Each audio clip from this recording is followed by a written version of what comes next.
guys, Tamara here, and in today's video I'm going to show you how I made wild horseradish. I've recently found out that my dad has a ton of wild horseradish growing all over his property, so obviously the first thing I thought about was making horseradish. My boyfriend's so awesome.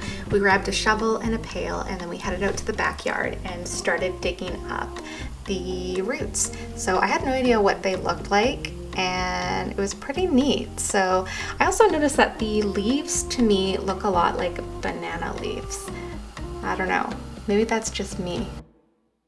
I broke off all the stems. I filled up our little pail with horseradish, brought them inside, and then I began to just scrub them down and get as much dirt as I could off.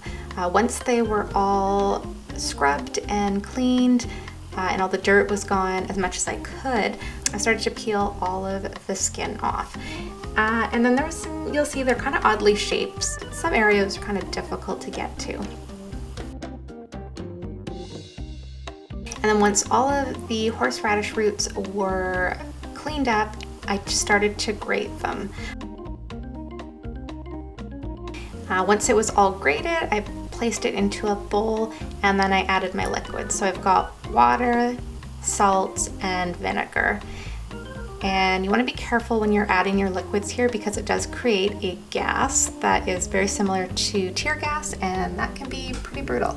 And then yeah, I just stirred it all together. I love artsy fartsy things, so I wanted to make a label. I just jumped onto Canva. It's free, it's similar to Photoshop. It's pretty limited in what you can do, but if you just need to fool around and have some fun, it is an awesome resource. And voila, we've got fresh foraged horseradish. Thanks so much for joining me today. I hope you enjoyed the video. Bye.